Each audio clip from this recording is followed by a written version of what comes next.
It is time to breathe again on the Breath of Fresh Air webcast on YouTube, Facebook, and Twitch. So, There's a little bit of a pause there, dude. A little bit of pause. I said, man, there's 3 channels on here. All right. So I just wanted to make sure I named them all. So you see myself and Patrick.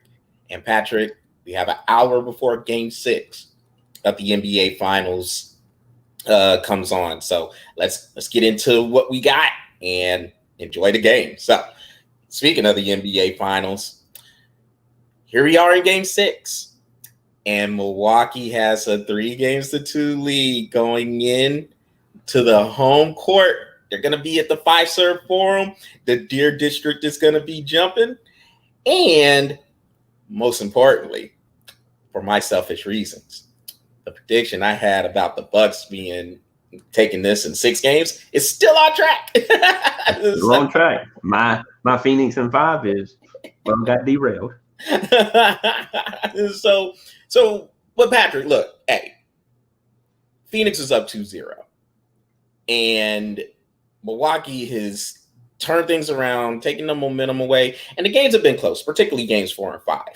But what is sticking out for you as to why, well, your prediction ended up being wrong? Then look, Phoenix can still win. And so I'm not sitting here and saying Phoenix is by any means out of it. They can win tonight and then get on back on Thursday for a Game 7 back on their home court. But it doesn't look good for them. So what do you think? What in your mind just turned this series around? Chris Middleton. That is it. That dude has been on flat out fire since Game 3. I mean, he has been, lights out. Dude, nobody can stop him. No matter who they put on this man, they cannot stop him.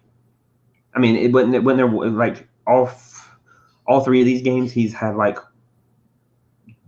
dang near 40 points in all 3 games. He's on a tear for sure. He is like on a tear. You put Chris Paul on him, can't stop him. You put Devin Booker on him, can't stop him. You can't put anybody on. It doesn't matter. Put anybody. What's up, baseball legend? What's going on? What's up? You can't stop this dude. So he has been, to me, he has been the transfer factor for Milwaukee. And hey, good for them, man.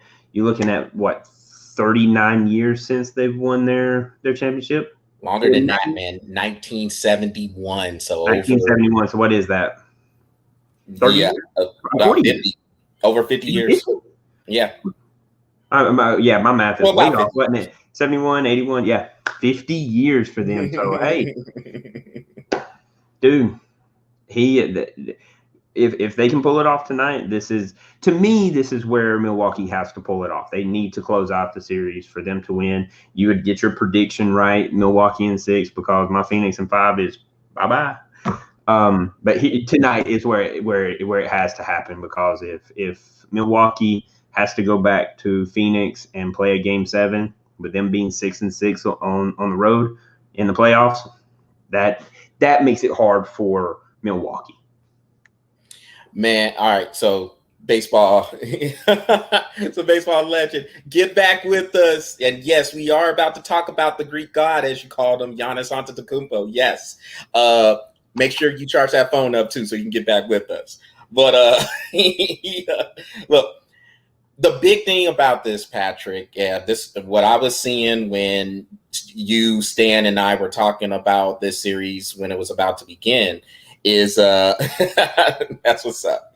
And so the height, man, Milwaukee's size, I felt like was going to be really, really key. So your prediction, as I thought about it more, that to me had to be the answer for Phoenix. Like, they had to end this series early, because if they didn't, I felt the size and the depth was going to start to wear Phoenix down. Milwaukee is bigger than Phoenix all across the board.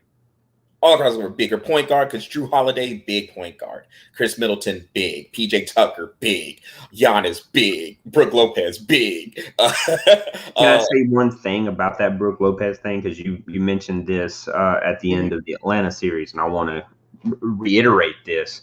You were absolutely right. When Lopez came out and they've realized that they do not have to rely on Giannis, that has been another big factor for Milwaukee. So good call. Yes, man. And I think Budenholzer had to see that, because sometimes you have a star player like Giannis and you start to put a lot on his plate. And sometimes what happens is an injury or something, whether it's some sort of a suspension, something like that, it turns out to be a blessing in disguise. Now, look, you are not trying to see anybody get hurt. Obviously not. And that injury Giannis had, that looked like a season ender, and he was going to miss a big part of next season. That's the type of knee injury that looked like. But somehow he came back in game one of this final series. So, especially with no structural damage. That, to me, that's a miracle that he had no structural damage with that. Yeah, he got lucky, man. Yes. The way his knee bent back, that he should have been out. Truthfully, he should have been out for half a season next year. Yes. So, I mean, he got lucky escaping major catastrophic injury there. But after that injury happened, they obviously, when you don't have a guy like Giannis in there, you have to start finding other ways to get things rolling on offense. Put Brook Lopez in the middle, and now here he is. He's dominating. Now, again, Atlanta, they don't really have the size. I mean, they have some bodies they can throw at them, but they don't really have the size of someone like Brook Lopez. Phoenix at least has DeAndre Ayton, but behind him, they have no depth back there. And so that's the biggest thing I was looking at in terms of just Milwaukee size starting to take over. And then they're making Chris Paul and Devin Booker guard them in the post, and they are getting crushed in the post. and then another thing, give Drew Holiday credit too for that full court pressure that he's putting on Chris Paul.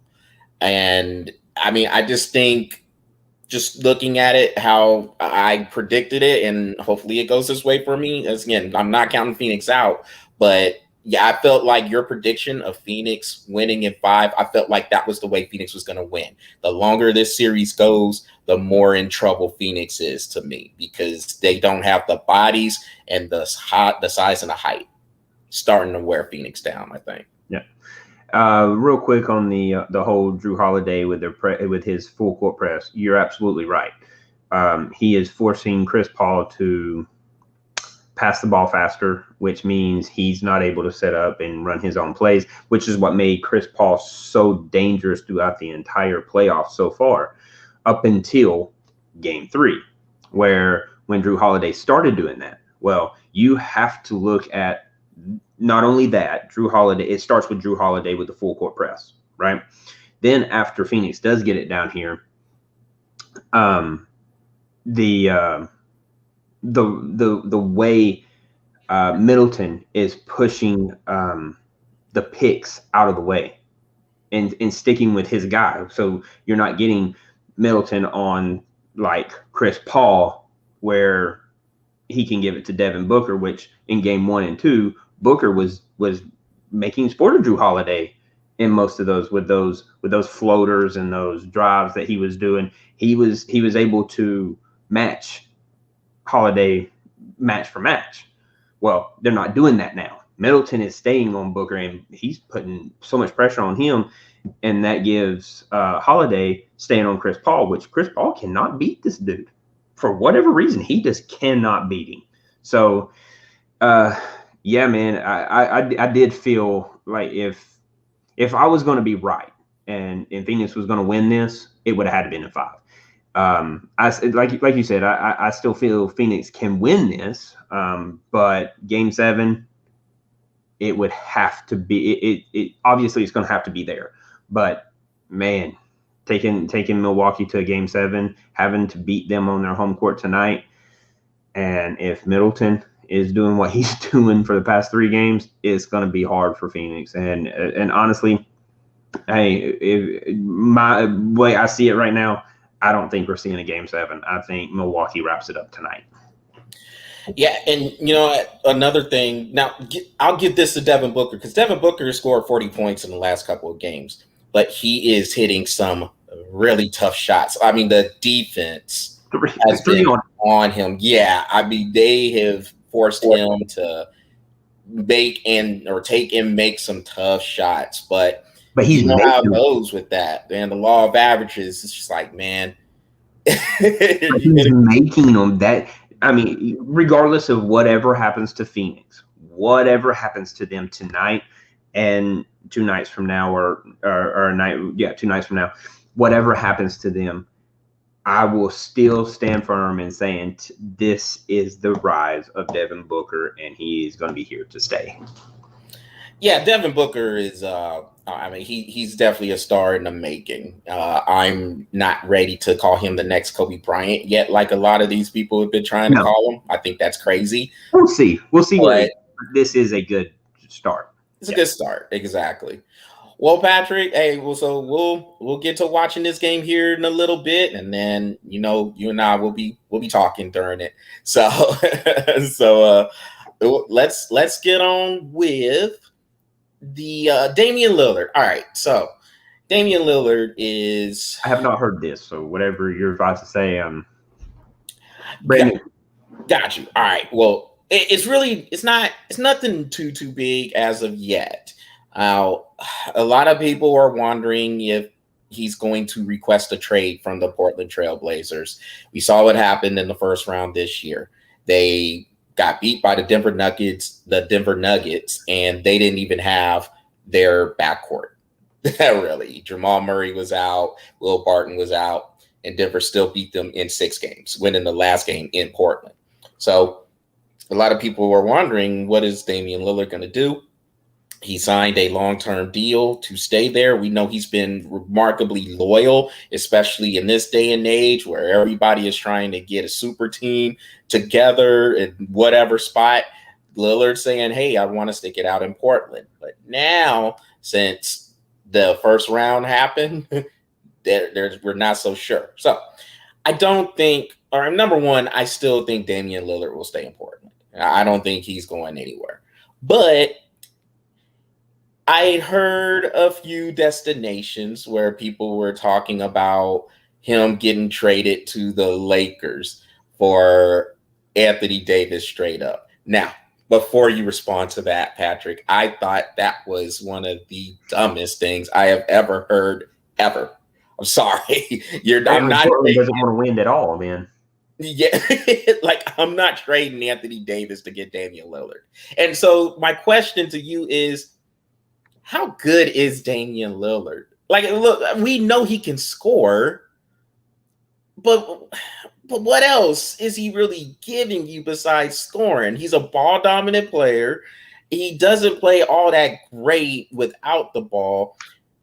I don't know, man. I like Dame. I do. I like Damian Lillard, but I mean, when people try to put him up there with the best players in the league, I don't know about all that. What say you? No, don't get me wrong. I don't think he's the top tier basketball player of today. I mean, second tier player, absolutely. But I'd tell you right now, if I'm picking Damian Lillard over Anthony Davis, I'm taking Damian Lillard. I just am, because at least I know I'm putting him on the court. With Anthony Davis, I don't know if he's going to be on the court yet or not.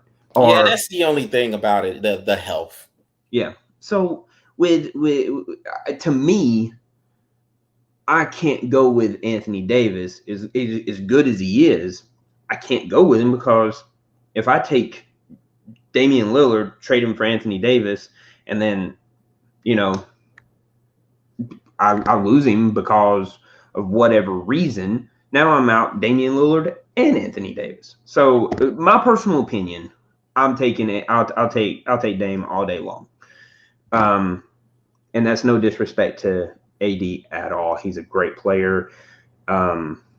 phenomenal when he's on the court, but you're only as great as you are on the court. You know what I mean?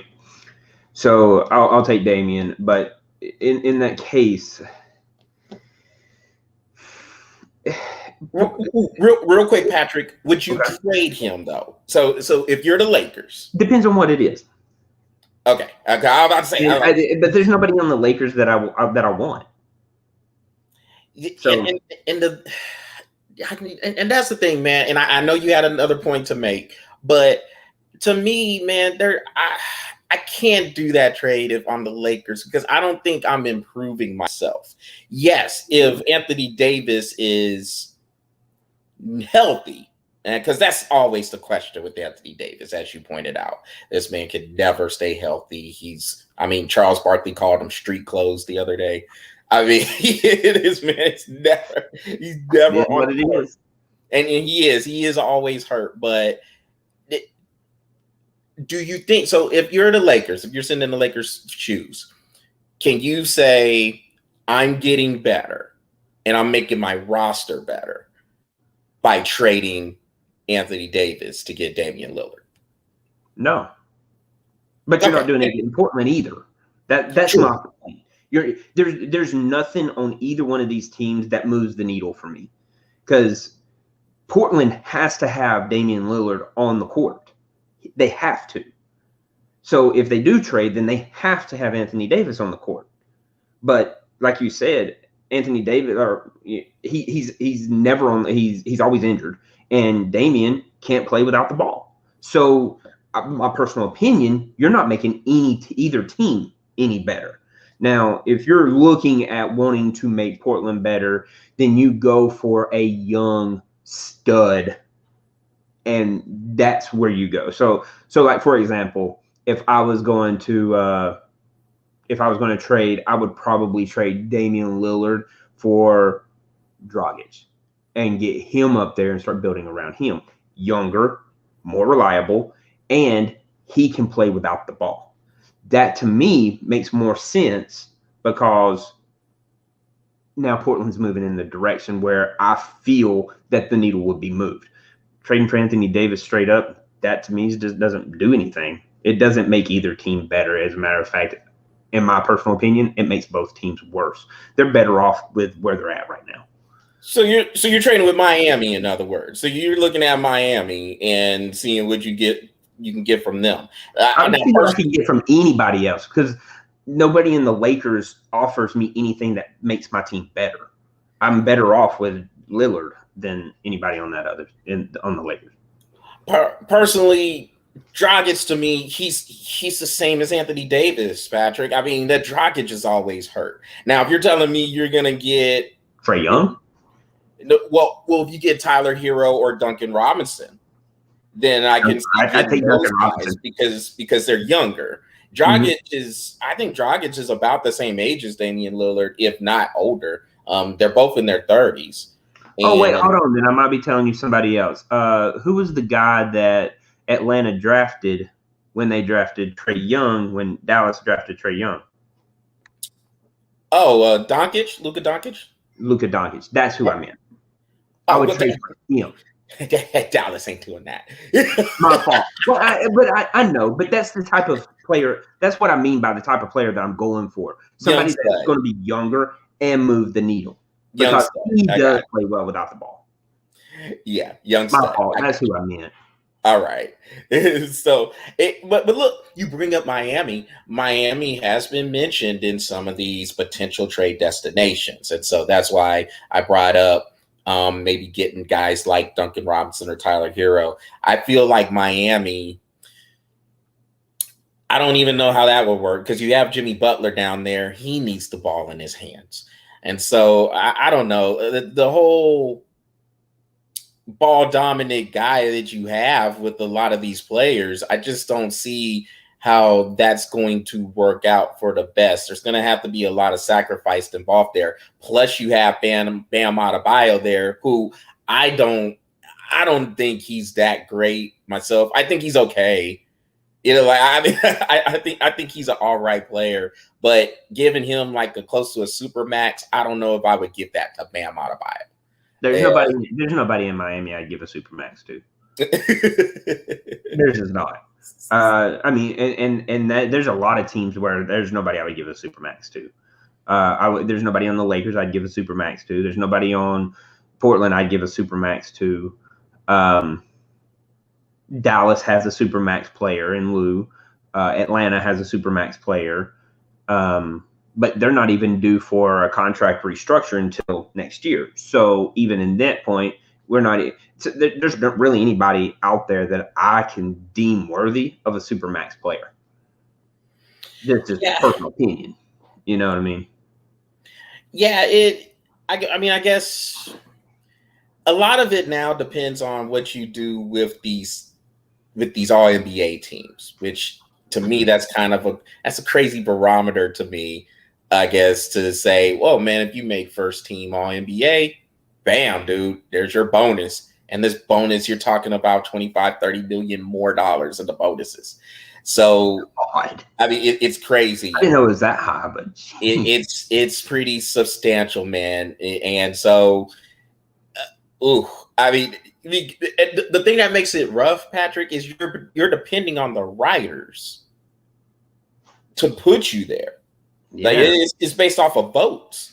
So, I mean, it's not like it's one of those things where it's like, well, okay, yeah, man, we earned our way there. We got this. No, man, you got these writers and stuff who tally up votes. And if you're one of these people who make all NBA first team, bam, super max you qualify for. Hey, that's all I need. Give me 1 year of super max, man, and I'm good. I'll retire after that. I'm good.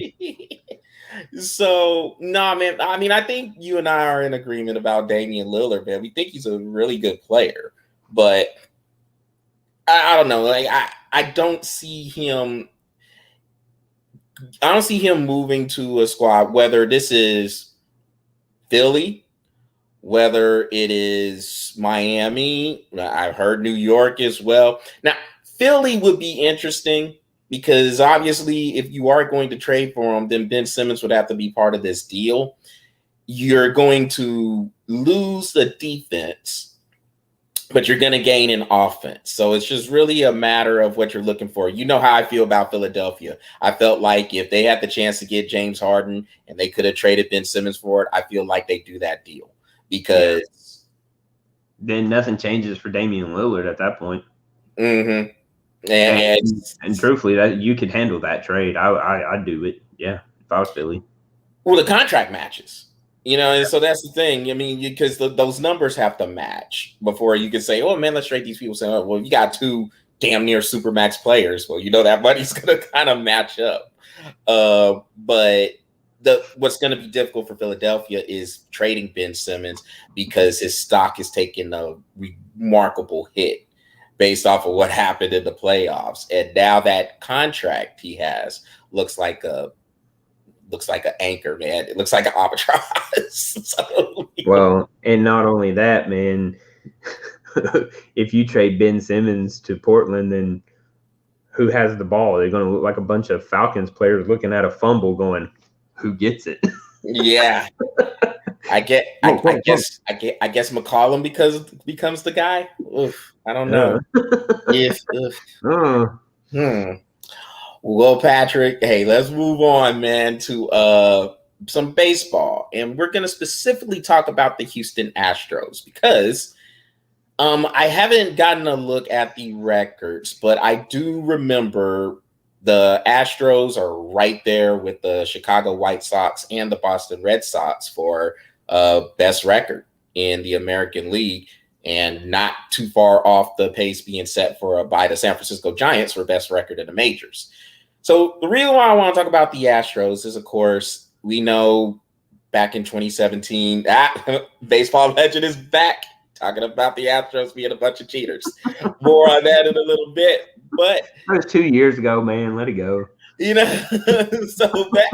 So back in 2017, of course, they had the sign stealing scandal go against them. And ever since then, though, Houston has still been right there with the best teams. 2018, they got knocked out by the Boston Red Sox in the American League Championship Series. Yeah, 2018. Yep, 2018. Then, and okay, yeah, there you go. There you have it. I do remember the Yankees was a favorite team. That's right. So then 2019 got beat in the World Series. Weird World Series by the Washington Nationals, where the road team won every single game of that series. And then last year, shortened season, 60 games, but they were in the championship series and got beat by the Tampa Bay Rays. Now here they are with Dusty Baker as the manager, and they're right here with the best record or one of the best records in the league. So, I mean, I guess, and you're right, baseball legend, the Yankees are struggling there. They can't hit. But hey, at least they beat the Red Sox 2 out of 3 this year or this last weekend, and they got another 4-game series. Yeah, Boston. Yeah, and I think they have a 4-game series in Fenway Park this weekend too. So the Yankees have a shot. I will say this about the Yankees: that lineup is the most potent lineup in all of Major League Baseball, and they will score in a hurry. Don't count the Yankees out because they have this tendency for the past god-awful amount of years, the last 6 weeks of the season, they will string some wins together and out of the blue will be playoff ready. So don't count them out. They are a team that tends to do that. So yeah, it'll be interesting to see what they do in the trade deadline, because I feel like this 4-game set coming up with the Red Sox at Fenway Park, it's going to tell a lot. If the Yankees lose 3 out of 4 or get swept, they could potentially look at selling a little bit. If they win 3 out of 4, okay, well then I think they'll just go ahead and look to I think they'll try to look at the pitching and see if they can Hey Google, stop. How don't ask. How Google gonna interrupt I know, right?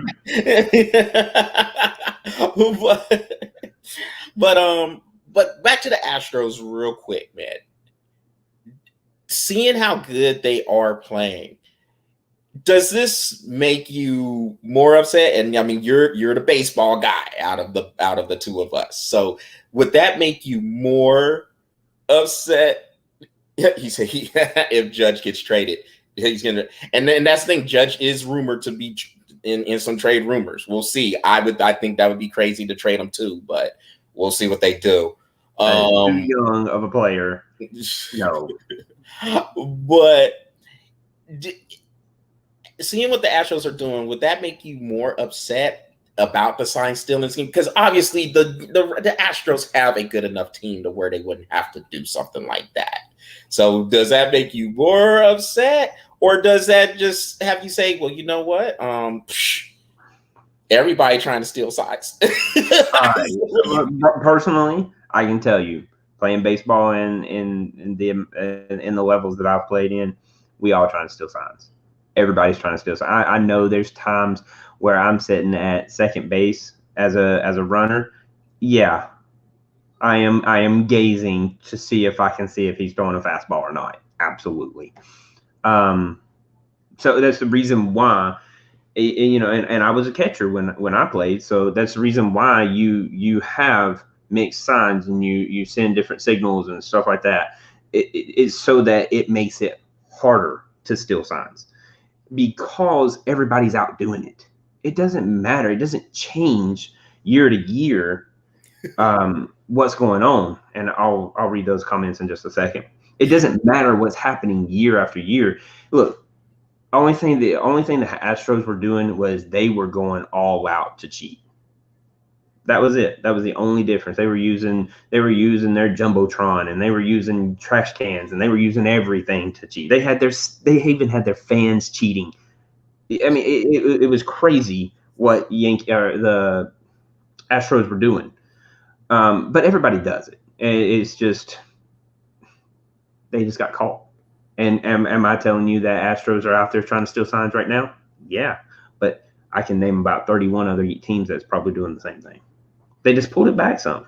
That's all they did. They pulled it back some so it wouldn't look like they're out trying to steal signs. But yes, they're out there stealing signs. It's the reason if you're not trying to steal signs, you're not trying to play baseball. That's the way I look at it. Yeah. And man said, I try to figure out their pitch sequence, but not straight up steal them. I think, see, I don't want to be that guy. So, like, kind of talking about, let's go back to the steroid era. And a lot of people who will say, well, hey, everybody was doing steroids. It's like the cool thing to do. Yeah, but if that doesn't make it okay, man. I mean, and, in baseball, legend makes this point. He says, I'm trying to figure out their pitch sequence, not trying to straight up steal them. All right. In a sense, that's still trying to figure out what is coming next. That doesn't change just because you're looking for a pitch sequence, or if you're looking for the straight up next pitch, still the same thing. Because even as a batter, you're not able to look down at the catcher because the pitcher can have a quick pitch, right?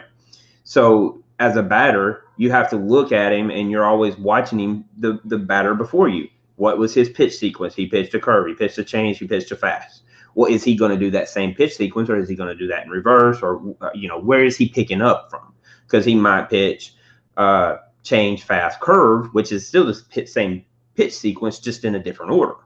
So, I mean, everybody does it. Everybody does it. And whether you're looking for a sign or whether you're looking for a pitch sequence, it's still the same thing. What made it worse for Houston was they actually had the Jumbotron showing the bat at bat so that the batter could look up and see the signs at the catcher. That's straight up cheating, and that's what made that bad. Just because what I'm doing, I don't consider that cheating. I just say that is part of the game. But if you're using a Jumbotron where the batter can look up and see the catcher and put the signs down, that's just straight up cheating. Yeah, and I think when it comes to the signs, and I think you see it in football as well. That's why they're going around holding up these big, huge cue cards, saying like a pineapple means this, or an apple means Jennifer Lopez doing this means this. Yeah. Like, Jennifer Lopez got anything to do with right. Okay. And so, I mean, I feel like there's always an evolution process where you are trying to find a routine to get an edge on a squad. So whether that is sign stealing, whether that is looking at something that you've seen on tape or whatever. Read that last comment. We have been saying that for years. Yes. And the thing, so about that comment, like what Patrick said, baseball legend, about the steroids thing. Yes, it doesn't matter. Yes, you may get stronger.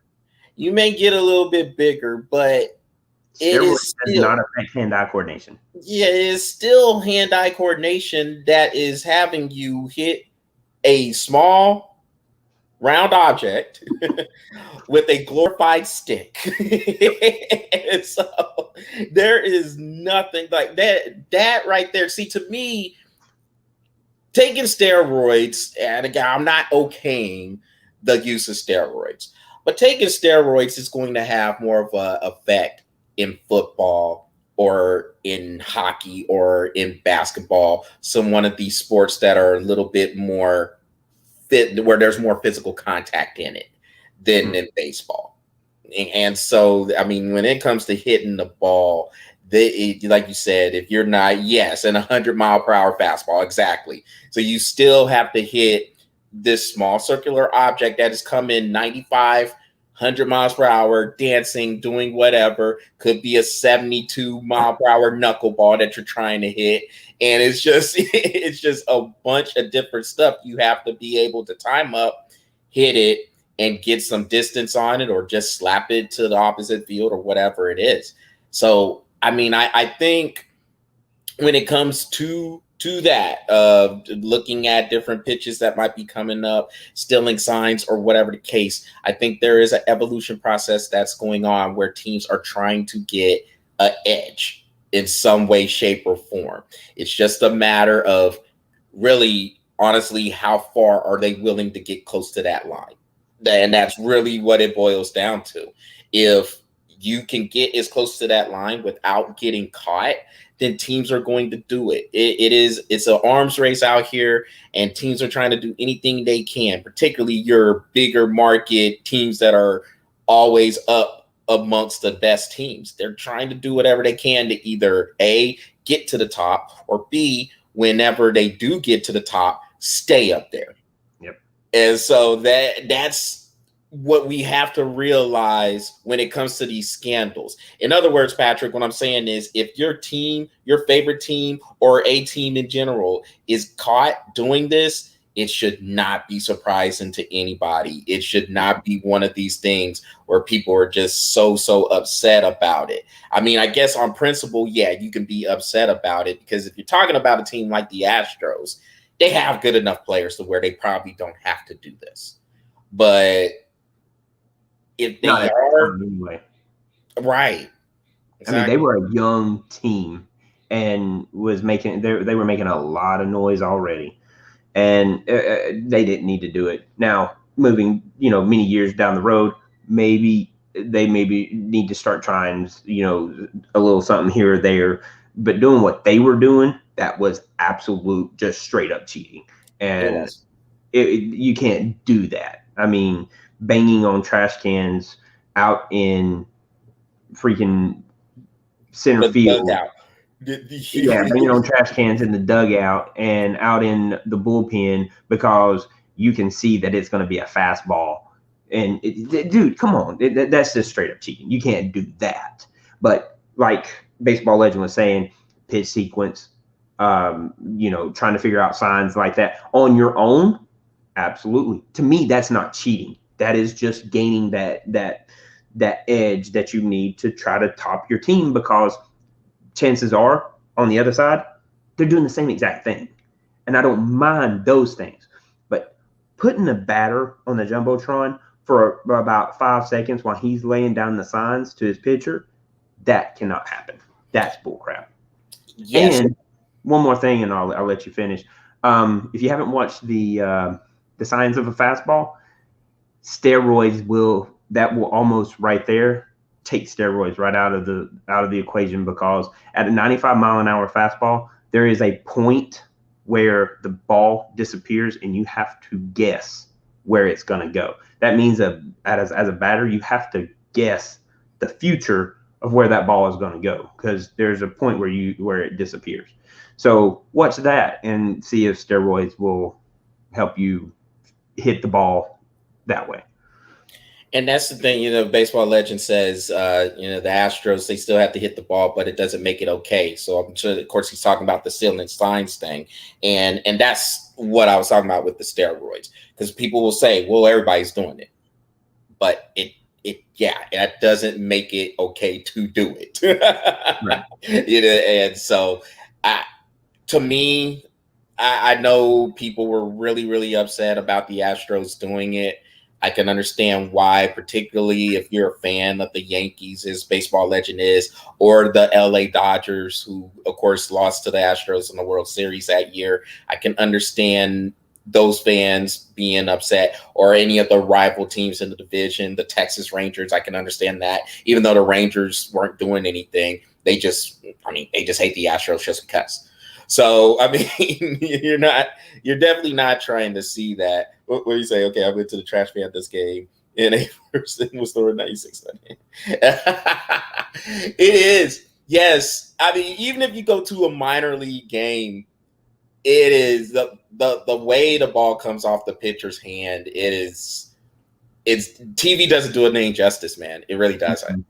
It is definitely something to behold. And I mean, look, it's been a while since I've been to a baseball game. I went to a couple of Rangers games. We're with you. We're with the Baseball Legend.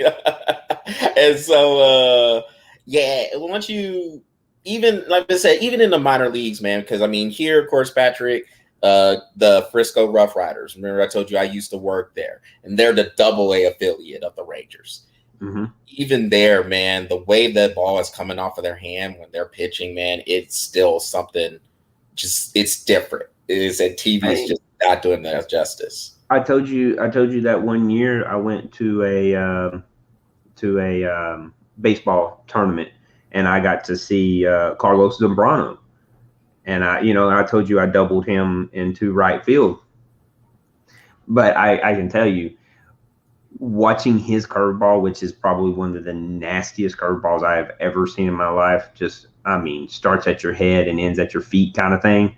It is insane coming out of that man's hand, knowing that he's not going to hit you because he played for the Cubs many years, right? So I knew he wasn't going to hit me, so I just threw it out there. And I happened to make contact because that ball literally was like way over here and it dropped right into the strike zone. I mean, amazing watching those kind of pitches come at you. So, well, hey, Patrick, so you know us. We're going to come back to this. We're going to put a pin in it, and we're going to get into the Olympics a little bit because the Olympics are supposed to start in a few days. Now, the reason why I wanted to bring it up on the webcast today is because there's been talk about the Olympic Games are in danger. These bad boys might actually get canceled now. You have all kinds of stuff going on. Athletes getting sick. They're getting to the Olympic Village. They're getting sick there. They're testing positive for COVID, and you're not going to have any fans in the stands. It looks like a mess now. If you want to ask me the question of, do I think they're going to cancel it? No, they're not going to cancel it. It's too late in the ball game. Like, these bad boys start Friday. Yeah, you gotta roll with it now. Yeah, you got to eat it now. Now you pushed it back a year because of what was going on with this pandemic, and in Japan specifically. I mean, here we've made strides. We have full stadiums now. Full arenas. People are trying to get on with life as normal. But in Japan, they are still dealing with this. I guess there's a low vaccination track. And the country is like, no, we don't want these games here. Now, you know how it goes a lot of times with the Olympics. The cities and the countries who are hosting it, it could be a good thing for them or it might not.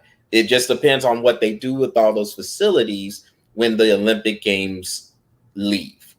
But there's months and months and years of planning for this just for literally 2 weeks of activity. So, I mean, it's a huge economic hit, or it could be a boom, just depending on what's going on.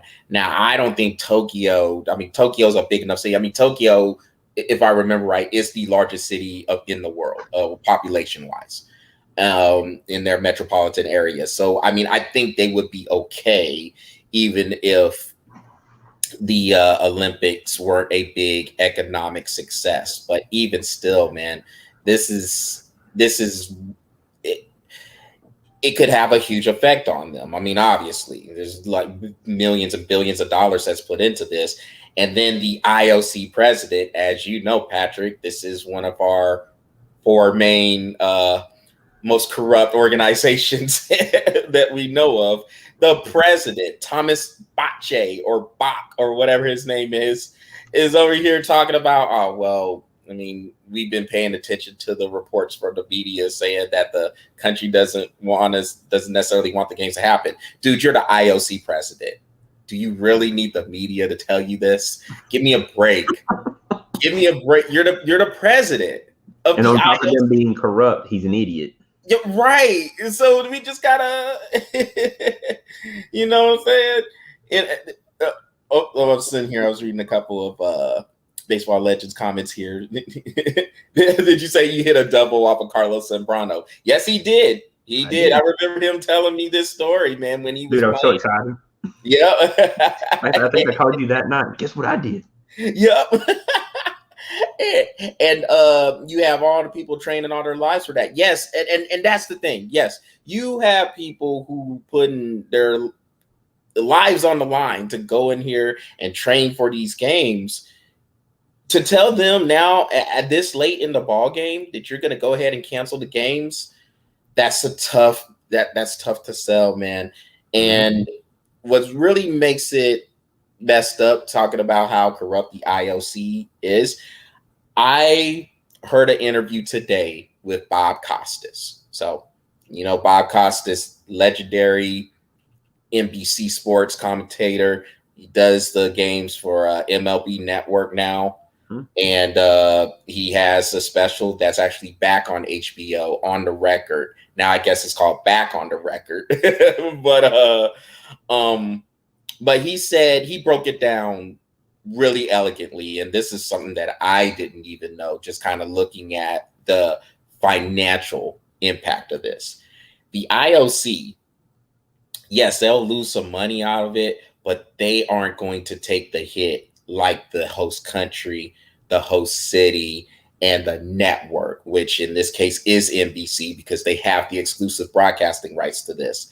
They're the ones who are going to take the biggest hit. The IOC, they're just like, oh, well, take a little bit of a hit, but we be all right. We're the IOC. We're only going to lose $5-10. You're right. We're going to lose millions and millions. So I don't know. That's the reason I don't like the IOC, man. They just don't care. Dude. They don't care. Absolutely. Because once they have the contract that says they have this city hosting this, they get paid. They're getting paid. Yeah. They're paid. Yeah. They're paid 3 years in advance. 2 years in advance. I mean, at the least. So they're already paid. And yeah, their contract, I think, is non-refundable. Yeah, in the next decade, 2024 games are in Paris. That's already set in stone. 2028 games are set in stone. They're supposed to be back here in this country, in Los Angeles. So I mean, I wouldn't go there. Yes, but I'm saying, I mean, but they're already set in LA. I mean, they hosted the games back in '84. So I mean, there's a standard there with it being in Los Angeles. So I mean, it's just, I don't know. The IOC, ugh. But man, you talk about some upset people. If you're this late in the ball game and you're gonna say, "No, man, I think you should cancel it." I understand why people would believe that, but dude, there's just no. You got to go through with it now. You have to. You have to. I don't see how you could just sit there and say with a straight face, with the Olympics about to start in a couple of days. And hell, as a matter of fact, Patrick, there's some events that's supposed to start tomorrow. I think women's soccer is supposed to start tomorrow. It has already started. Yeah. Basketball has already started. So, I think the United States played Spain like last night. Now that was a trial. That one was a trial because they just rolled off to Japan yesterday. They took off for Tokyo yesterday. So yeah, those actual USA versus Spain. So I mean, what I'm saying is people are already geared for it. They're already ready. Yeah, absolutely. They're already doing exhibitions and getting everything going. Oof. IOC, oof. If y'all go ahead and y'all bust this off like that, we'll spend our next entire webcast on you, telling you how garbage and trash you really truly are. And we'll throw your brothers and sisters in there too, counting FIFA, NCAA, which is not going to have much crap after this whole names, likes, and images thing that's going on, and the IRS. Well, Patrick, hey, shoot. So you brought up the NCAA. I think you and I agree. The IOC is garbage. And if they bust off with canceling the Olympic Games now, nah, dude, no, garbage. You have to deal with whatever comes with it now. If athletes are if they get COVID and they're testing positive and they have to sit on out, look, I mean, you're not trying to see the athletes get sick or anything like that. But if you're the IOC, you should have known the dangers of this. And obviously you were willing to deal with it. So do not, I repeat, looking into the camera with every little bit of my eyeball. You better not back out now. No, you do not back out now. You deal with whatever comes with it. And if those athletes get sick, then you better make sure they get compensated, and you better make sure they are taken care of. Because you didn't want it, yeah. Because if you didn't want this, you should have canceled them a long time ago. That's how I look at it. You've been sitting here, you've been looking at the situation over in Tokyo forever, or well, I guess I would hope they were until I heard this stupid statement from the IOC. They should have been looking at it for at least a year. Yeah, they knew it was coming. They should have been looking at it for a year. What they probably did was they turned a blind eye until yesterday, and they were like, "Well, maybe we should look at Tokyo." Oh, man, Charles and Patrick's right about us. We are corrupt. We are garbage. We are trash. Dang. Kudos to you, breath of fresh air. Y'all know everything about us. And we're already going, oh, yeah, idiot. So, speaking of the NCAA that you brought up earlier, Patrick, I think what we are seeing now is the potential end of the NCAA as we know them now. Of course, when Stan was on the webcast with us, we talked about it when we were seeing the first reviews of the name, image, and likeness category. But now you have the president of the NCAA, Mark Emmert, talking about maybe now it is a time, and I'm paraphrasing here, but basically what he said was it is probably a good time to look at decentralization. So in other words, the responsibility, yeah, I know, it's super funny. But in other words, Fooey on the NCAA. Right. They're just as dumb as IOC. God. You're basically just trying to skirt off of the responsibility now and put it on the divisions, like the Division 1, Division 2, FCS, whatever it may be, depending on the sport, and the conferences to start regulating this. So, I mean, you have schools like Michigan. Michigan is basically allowing the name, image, and likeness to creep into their jersey sales, because now you can have the names on the back and the students can go and they can just basically put it in, say, hey, I want this dude's jersey. Now the player gets a cut of that, depending on how much the sales are. And so now that this is where it can get a little iffy now. If we're leaving it up to the school to do it, then what exactly is that cut? What exactly are we trying to give them here? And it gets negotiated. Yes, and now it gets negotiated, and now this is where, like what I was telling you and Stan, this is where it can have the effect on recruiting. Because if you have a school, let's say you have Michigan, and then you have whoever, it doesn't have to be Ohio State. Yeah, I could say Ohio State because it's supposed to be their chief rival. But let's say it's a school in the Big 12 or a school in the SEC or maybe the ACC. If Michigan is saying, hey, man, you come up here, you're doing your thing, we're going to put your name on the back of the jersey and you can get a cut of that. But let's say Florida State is not doing that.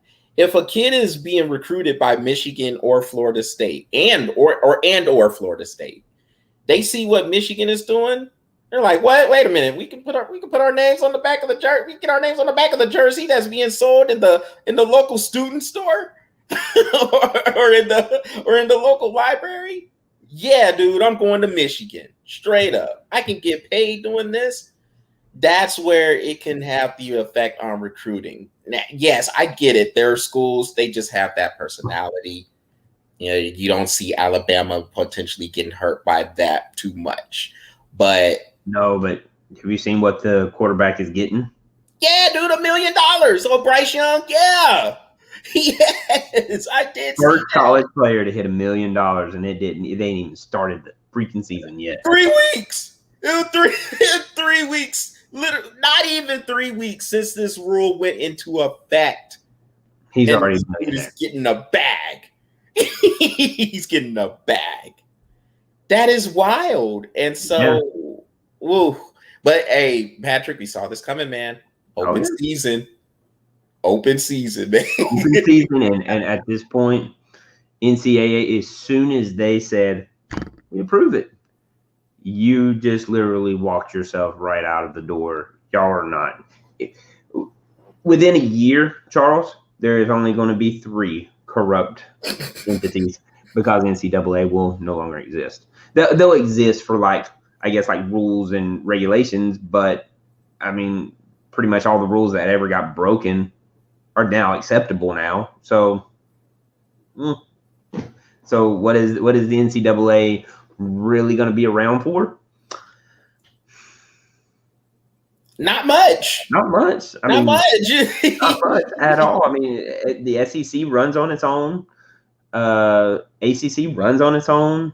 Your Power 5 conferences are, I mean, the only teams that really are going to hurt from it is your independents, which I honestly think is great because now it's going to force those independents to go into a conference so that they can get the money they need to sustain.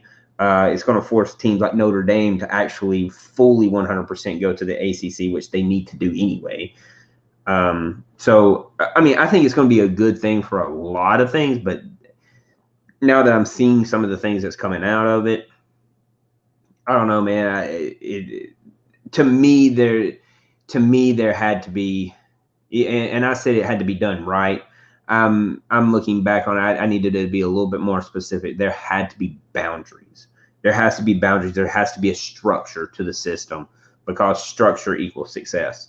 And at this point, right, like you said, right now, it is open season and everybody is just out getting money right now. There's really, and the thing about it, Patrick, is there's really no way to structure this. There really isn't. I mean, yeah, you could have put caps on it. You put salary caps on it. You can have the schools maybe put a cap on it, or you can have the divisions or the conferences put a little bit of a cap on it. But as far as a centralized standard, that's gone. Nothing. That is done. And it's way too past already. And these kids have already. With Bryce Young hitting $1 million 3 weeks in. There's nothing you can do now. There's nothing you can do. Man, that is crazy. Well, y'all, that will do it for the Breath of Fresh Air webcast for this evening. Y'all make sure y'all go to the Breath of Fresh Air YouTube channel and smash that subscribe button. And keep the likes coming on the Breath of Fresh Air Facebook page as well. If you are on Twitch, go ahead and like that as well. I forget what it is for Twitch. I got to look at it. Is it a smash? Is it a subscribe? Is it a like button? I don't know. I have to figure that out. But I'll do what my son always said. Slap it. Yay. Slap that subscribe button. And we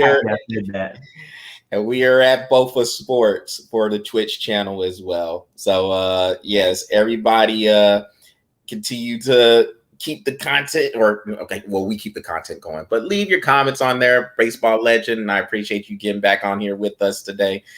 And so I guess, I guess I would ask if you had a shorty coming, Patrick, but I just don't know. So I just kind of roll with it right now. Yeah, roll with it right now because it's been crazy for me. So I'm going to try to get one out, but